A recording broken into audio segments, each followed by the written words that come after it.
Warahmatullahi wabarakatuh. Waalaikumsalam warahmatullahi. Alhamdulillah. Alhamdulillahi rabbil alamin. Wa bihi nasta'inu ala umurid dunya waddin. Ashhadu an la ilaha illallah wa ashhadu anna Muhammadan abduhu wa rasuluh. Allahumma salli ala sayyidina Muhammad wa ala alihi wa sahbihi ajma'in. Amma ba'd. Ibu bapak, saudara-saudara sekalian, teristimewa para alim ulama, qari dan qariah yang insya Allah dimuliakan dan dirahmati oleh Allah Subhanahu wa ta'ala. Sejatinya setiap taklim, setiap pengajian dan kumpul-kumpul seperti ini membawa berkah di sisi Allah Subhanahu wa ta'ala. Namun karena kita masih dalam masa pandemi, saya tidak menyangka kita berkumpul sebanyak ini. Panitia tidak menjelaskan kepada saya, dan ini tentunya lebih banyak mudaratnya daripada manfaatnya. Saya mohon maaf. Pandemi ini tidak bisa kita anggap remeh. Karenanya saya melihat lebih banyak yang tidak pakai masker daripada yang pakai masker. Ini saya khawatir. Dan kalau ada yang share dan yang videokan, dan itu pasti gampang sekali viral kalau saya yang ceramah. Ya, silakan Bapak merokok tapi jangan buka maskernya. Ini sudah banyak asap rokok berkeliaran. Silakan merokok tapi jangan pakai masker. Karena kalau Bapak pakai masker tambah gila lagi. Tapi lebih banyak lagi mudaratnya kalau Bapak merokok di saat sangat pengajian seperti ini. Saya mohon maaf, saya orang Bugis, jadi saya tidak suka berbahasa basi. Kalau ada yang salah saya sampaikan. Suatu ketika Rasulullah Sallallahu Alaihi Wasallam berkumpul, lalu beliau tiba-tiba melihat ada malaikat bersama Jibril. Beliau melihat ada malaikat 1 juta jari-jarinya. Nabi kagum dan bertanya, "Ya Jibril, siapa itu Jibril?" Jibril menjawab, "Itulah malaikat yang Allah ciptakan, tugasnya mencatat air ketika hujan." Ada yang bisa catat air ketika hujan? Ada? Tidak mungkin. Kenapa? Banyak jumlahnya dan jatuhnya bareng-bareng serta cepat. Lalu Nabi bertanya kepada malaikat ini, "Wahai malaikat, apa betul kau mampu mencatat air ketika hujan?" "Ya, kucatat yang jatuh di gunung, kucatat yang jatuh di laut, kucatat yang jatuh di darat. Semua aku catat, tidak setetes pun yang tidak aku catat." Lalu malaikat ini berkata, "Ya Muhammad, ketahuilah, ada satu yang tidak bisa mampu aku mencatatnya." "Kenapa?" "Lebih banyak jumlahnya daripada air hujan." "Apa gerangan?" "Ketika umatmu berkumpul di satu tempat, mereka kemudian bersalawat bareng-bareng kepadamu. Aku tidak bisa mencatat betapa banyak pahala ayat yang Allah turunkan di tempat itu." Maka ketika berkumpul seperti ini, bersalawatlah kepada Rasulullah Muhammad SAW. Kalau Bapak tidak bisa memperbanyak amal dengan tahajud, tidak bisa memperbanyak amal dengan bangun masjid, tidak bisa memperbanyak amal dengan puasa Senin Kamis, maka perbanyak amal ketika kumpul seperti ini, bersalawat kepada Rasulullah Muhammad Sallallahu Alaihi Wasallam. Maka saya mau dengar, apa di sini kencang tak salawatnya di? Bisa? Tapi saya mau dengar dulu mana lebih kencang suaranya ibu-ibu dengan bapak-bapak. Dan ternyata di sini sudah gabung-gabung juga perempuan dengan laki-laki.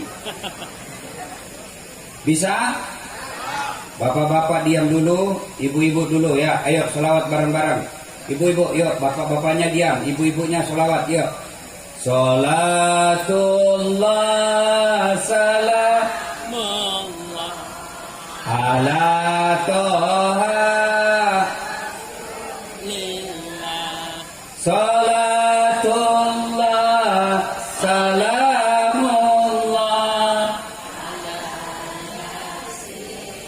habibillah. Itu suara perempuan, bukan kencang, tapi itu namanya sahdu. Nah, suara begitu yang kasih nafsu produk laki-laki. Makanya cewek kalau kau ditelepon cowok jangan mendayu-dayu. Assalamualaikum, waalaikumsalam. Lagi di mana deh? Di rumah aja kak. Bagaimana cowok mendak nafsu? Coba kalau tegas. Assalamualaikum, waalaikumsalam. Lagi di mana? Di rumah. Lagi ngapain? Apa ketanya-tanya? Nah, berhentilah kau ditelepon itu besok. Nah, ibu-ibu diam, bapak-bapak kita dengar. Ayo deh, salawat bareng-bareng. Salatullah ala toha rasulillah. Salamullah ala yasin. Alhamdulillah. Bapak ibu saudara-saudara sekalian, dalam Islam ada 2 tahun yang aneh-aneh namanya. 1 tahun gajah, tahun lahirnya Nabi. 2 tahun duka cita, tahun Isra-nya Nabi. Ada yang tahu tanggal berapa Nabi Isra? Tanggal 1 Ab, 5 Mei. Nah, beleng-beleng. Mana? Isra-nya Nabi 27 Rajab. Saya waktu kecil cepat sekali saya tahu sejarahnya Isra dan Mi'raj. Kenapa? Ibu saya nyanyinya memperkenalkan itu. 27 Rajab Nabi Muhammad diisrakan dari Masjidil Haram ke Masjidil Aqsa. Itu lagunya ibu dulu. Ya tahu sejarahnya itu Isra Mi'raj. Kalau lagunya ibu-ibu sekarang apa? Putar ke kiri nona, putarlah ke kiri. Itu lagumu. Nah, Raja itu tahun duka cita. Kenapa disebut tahun duka cita? Karena ada 2 orang sahabat yang paling dicintai Nabi dan mencintai Nabi meninggal pada tahun yang sama. Pertama, paman beliau meninggal. Tidaklah lama meninggal pula istri beliau. Maka beliau berduka ditinggal oleh 2 orang ini. Terutama ditinggal Khadijah. Begitu sedihnya Nabi ditinggal Khadijah, Nabi pernah bersabda, barang siapa seorang istri meninggal dunia, lalu suaminya berduka terus mengenang kebaikannya, maka itu ciri-ciri wanita penghuni surga. Jadi kalau ada ibu-ibu nih yang lebih dulu nanti meninggal, lalu suaminya berduka terus mengenang kebaikan ibu, maka ibu calon penghuni surga. Aduh, kenapa istri saya cepat sekali meninggal ya Allah?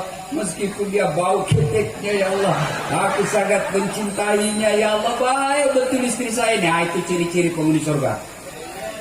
Tapi kalau sebaliknya, begitu ibu meninggal, suaminya masuk kamar berteriak merdeka. Nah, itu ciri-ciri penghuni neraka, tidak dicintai oleh Allah dan Rasulnya. Pada saat Nabi berduka itu, turun perintah Allah. Jibril, kau jemput kekasihku Muhammad. Saya ingin menghiburnya.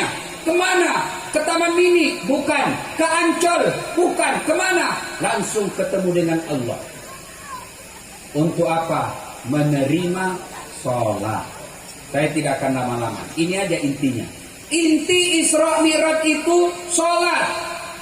Betapa pentingnya sholat ini. Allah memerintahkannya, bukan menurunkan ayat. Allah perintah puasa, Jibril aja diperintah sampaikan kepada Muhammad wajib puasa melalui ayatnya. Allah perintahkan haji, ayat aja turun melalui Jibril, sampaikan pelaksanaan ibadah haji. Zakat diperintahkan, ayat aja turun, kau bayar zakatnya. Tapi ketika Allah perintah sholat, tidak cukup ayat turun, tapi Allah mengundang Rasulullah untuk ketemu dengan Allah, menerima perintah ini. Kenapa?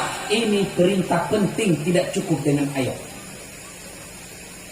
Maka kalau kita dalam berduka, kita ada masalah dalam rumah tangga. Ada enggak di sini Bapak Ibu yang tidak ada masalah dalam rumah tangganya? Ada? Bohong kalau dia bilang tidak ada. Mana ada orang tidak ada masalah rumah tangganya? Istri cantik kau pikir bukan masalah? Istri cantik digoda orang, masalah. Apalagi kalau suaminya jelek. Berarti bagus kalau jelek istri. Istri jelek dihina orang, masalah. Kita lagi malu jalan sama dia. Duluan aja deh, nanti saya menyusul. Berarti bagus kalau tidak ada istri. Tidak ada istri juga masalah, kesepian. Berarti bagus kalau banyak istri, lebih masalah lagi. Woi, cepat kau datang Pak Ustadz. Ini istri pertamamu bertengkar sama istri kedua di pasar. Masalah. Nih, muka-muka penuh masalah semuanya. Ada rumah tangga romantis, kasih sayang cukup, tapi tidak punya rumah. Ada lagi punya rumah, mobil mewah, tapi suami istri saling selingkuh. Ada lagi romantis, rumah cukup, tapi tidak punya anak. Ada lagi romantis, rumah baik, punya anak, nakal lagi anaknya. Mana ada rumah tangga yang tidak ada masalahnya? Kau pikir orang kaya tidak ada masalahnya? Tanya itu orang kaya, banyak masalahnya. Tidak bisa tidur, ngingat ini cicilannya. Semua orang punya masalah. Dari segi pekerjaan, berapa banyak kita sekarang di PHK? Semua orang punya masalah. Maka ketika masalah pada zaman Nabi yang disebut kita dengan tahun duka cita, Allah kasih hadiah menghadapi masalah itu. Apa? Sholat. Ada masalah rumah tangga, Allah tidak katakan kau jadi anggota DPR dulu baru selesai masalahmu. Ada masalah pekerjaan, Allah tidak katakan kau jadi dokter dulu baru selesai masalahmu, kau kaya dulu baru selesai masalahmu. Tidak, Allah cuma minta dua. Ista'inu bisabri wassalah. Sabar, sempurnakan sholatmu, saya yang selesaikan masalahmu. Itu janji Allah, bukan janji caleg. Kalau caleg yang janji, Masya Allah, andai boleh kita dijanji sorga-sorga pun dijanjinya. Coba lihat kalau ada caleg, pilih saya, sama-sama kita orang Banten, ini kartu nama saya, ada masalahmu, telepon saya 24 jam. Begitu terpilih dia ganti nomor HP-nya. Ada begitu di sini? Ada? Banyak. Kau salah, kenapa kau pilih dong?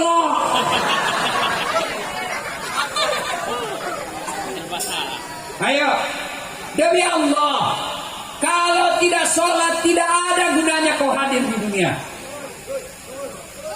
Coba, kenapa ini sholat penting? Sholat ini puncak pengabdian kepada Allah. Sholat ini puncak penghambaan kepada Allah. Bapak puasa, boleh puasa sambil dengar musik. Boleh. Bapak puasa, boleh puasa sambil jual beras. Bapak haji boleh sambil dengar musik. Bapak haji boleh sambil bawa jualan. Bapak bayar zakat boleh putar musik. Bapak syahadat boleh dengar musik. Tapi ketika Bapak sholat, boleh enggak Bapak salat sambil menjual? Allahu Akbar. Pak Haji berapa? 50.000. Sami Allah mana bisa? Karena apa? Karena ini sholat puncak penghambaan kepada Allah. Maka keliru kalau ada orang berkata, "Nggak penting sholat men, yang penting hatimu baik." Siapa nabimu bos? Nah, dia ketawa, saya serius ini. Kalau ada orang bilang yang penting hatimu baik, tanya siapa nabinya. Nabi Muhammad paling baik hatinya, Nabi Muhammad paling luhur akhlaknya, dilempari malah tetap senyum, dimaki malah didoakan orang. Datang malaikat Jibril, Muhammad ini orang taib keterlaluan, doakan saya hancurkan mereka. Apa Nabi hancurkan? Tidak, Nabi bilang doakan saja. Tapi beliau tetap sholat. Mana ada keselamatan ketika orang tidak sholat? Bahkan Imam Syafi'i menghukuminya, memponisnya. Mereka yang tidak sholat, dianjurkan sholat tetap tidak sholat, disuruh bertaubat tetap tidak mau sholat. Maka Imam Syafi'i mengatakan kalau dia mati jangan kau sholat di jenazahnya. Demi Allah, Bapak tidak ada gunanya Isra Mi'raj seperti ini kalau pulang tidak sholat. Ayo, ada yang malas sholat di sini? Ada? Tidak ada. Apa alasan tidak sholat? Ibu-ibu paling banyak alasannya tidak sholat kalau haid. Kenapa tidak sholat? Haid. 2 hari kemudian, kenapa tidak sholat? Lagi mens. Kenapa tidak sholat? Datang bulan. Itu aja semua itu. Dia bilang suaminya biasanya kok cuma 5 hari. Hai, ini sudah 7 hari tidak sholat. Apa kata istri? Belum bersih.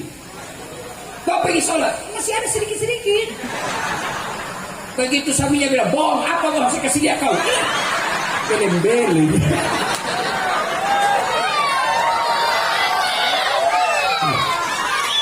Kapan lagi perempuan banyak nak sholat kalau ada pengantin? Kenapa bisa Ustaz? Gara-gara jilbab yang selalu saya istilahkan jilbab sakaratil maut. 3 lapis jilbabnya, kuning, biru, coklat, abu-abu. Oh, ada lagi dikasih miring di sini. Ada kayak pohon-pohon di belakang. Masya Allah.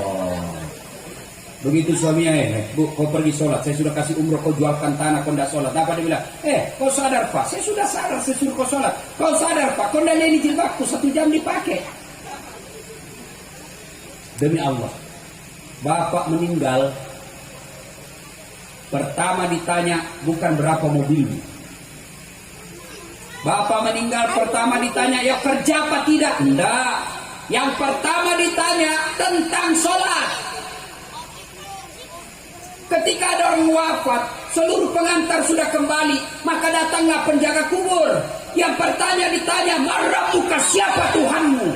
Kalau sholatnya baik, tenang, bapak tidak usah cemas, maka sholat akan menjawab, Allahu Akbar. Giling kepala malaikat. Itu hebat betul ini cowok. Barusan aku dapat. Ditanya lagi, man nabiyuka? Siapa nabimu?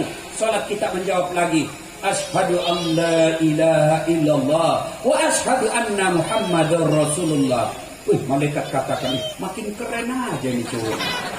Ini orang Seram ini. Itu kalau baik sholatnya. Tapi kalau tidak beres sholatnya, dia sholat cuma hari Jumat, itu pun paling terlambat datang, paling cepat pulang. Orang khutbah dia tidur, dia tahu ke malaikat, dia kasih goyang godamnya dengan sudah lama kutunggu kau celaka. Dan nadaku banyak ceritamu. Begitu ditanya, Rabbuka, siapa Tuhanmu? Dia bilang, tunggu dulu, orang baru datang. Ditanya lagi, Rabbuka, siapa Tuhanmu? Kaget langsung dia jawab, ketuhanan yang Maha Esa.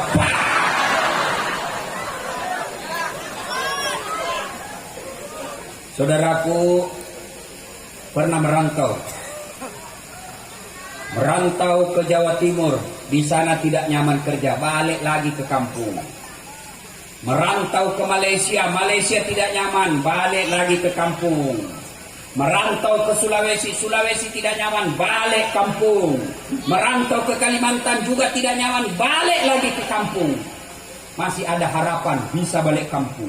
Bapak sebagai PNS, pegawai negeri ditugaskan ke satu daerah, tidak nyaman, balik lagi kampung, pensiun, tidak ada urusan.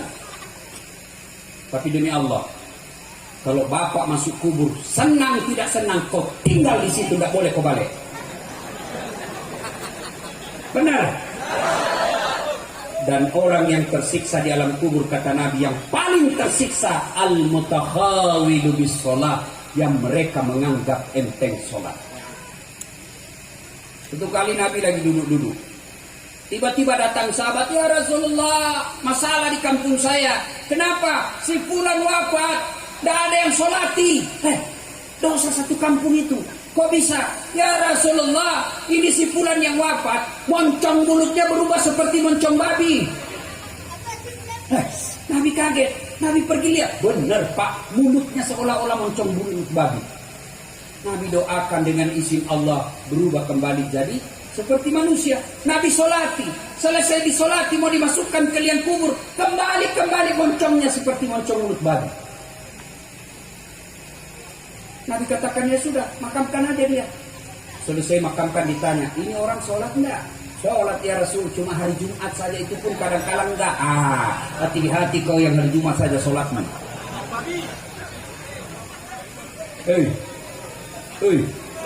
Apa alasannya tidak mau sholat? Kau ngomong sekarang. Saya sakit Ustaz. Ada kala sakitnya Nabi Ayub. Itu Nabi Ayub seluruh anggota tubuhnya dimakan ulat. 16 tahun beliau sakit. Apa beliau menyerahkan untuk sholat? Tetap dia sholat. Kamu baru influenza. Namanya sudah. Kalau sakit gigimu ya sudah, kau sholat sakit gigi. Allah tahu kau lagi sakit gigimu. Apa lagi? Ustaz, dia cakep Ustaz, gagah Ustaz, artis. Ada kalah gagah Nabi Yusuf? Itu Nabi Yusuf begitu gagahnya. Di ibu-ibu tukang gosip disuruh ngiris bawang, kasih pisau tajam, suruh lewat Nabi Yusuf. Begitu gagahnya Yusuf, terpesona ibu-ibu yang ngiris bawang. Dia tidak sadar tangannya dia iris. Ada kira-kira orang gagah bisa mempesona sampai kita iris tangan tidak terasa? Jangankan terpesona iris bawang, ketek aja bau kita hilang rasa cakepnya. Yusuf alaihissalam cakep, tetap sujud beribadah kepada Allah. Ustaz, kuat Ustaz, olahragawan. Ada kala Nabi Musa. Itu Nabi Musa kalau dia kunci badannya tembus bulu-bulu di bajunya. Dia kunci lagi badannya terlempar songkoknya. Kalau dia berkelahi belum sampai tinjunya sudah jatuh orang Pak 30 meter. Ada kala itu Nabi Yusuf. Nabi Musa beliau tetap sujud beribadah kepada Allah. Dia hebat Ustaz, tinggi jabatannya. Tidak ada kalah jabatannya Rasulullah, penghulu para nabi, beliau tetap sholat. Kalau orang kaya tidak sholat, ada kalah kaya Nabi Sulaiman. Itu Nabi Sulaiman Pak, pekarangan rumahnya emas, kerikilnya emas. Ada di sini kerikil rumahnya emas. Paling kalau orang Bugis giginya dikasih emas.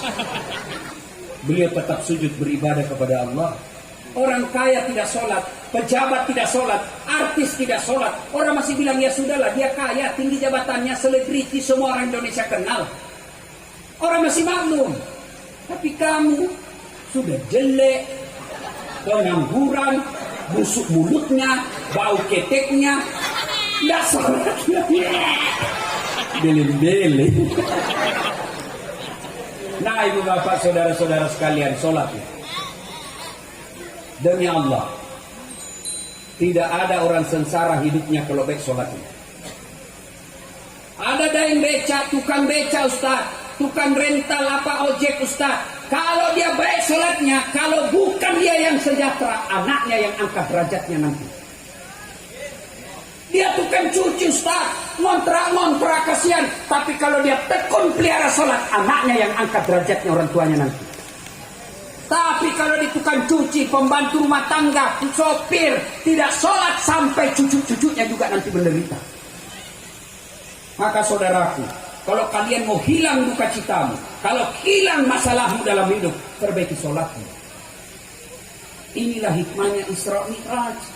Nabi duka, Nabi sedih dikasih hadiah. Hadiahnya bukan puasa, hadiahnya bukan haji, hadiahnya apa? Sholat. Maka memperbaiki hidup ini, menghilangkan duka dan cita kita adalah sholat.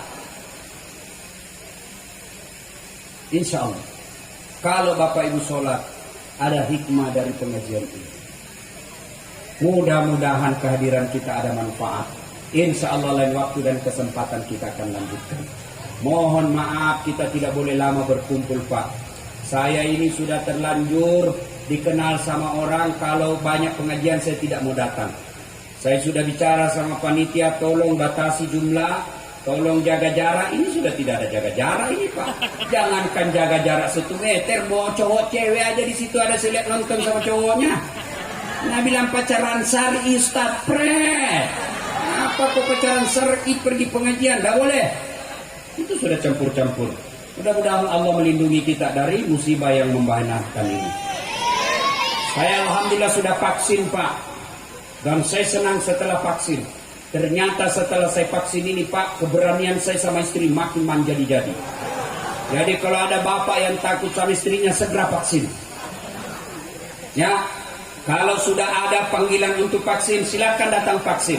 Vaksin ini adalah ikhtiar. Vaksin ini adalah upaya, bagian daripada usaha atau ikhtiar kita.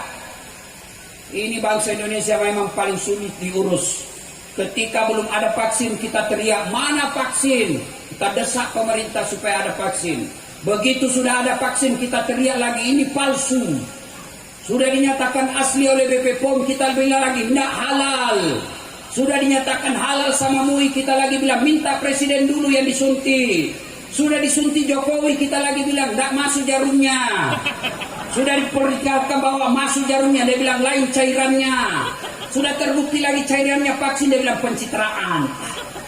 Bangsa Indonesia betul-betul susah diurusnya, Pak. Maka saudaraku, vaksin.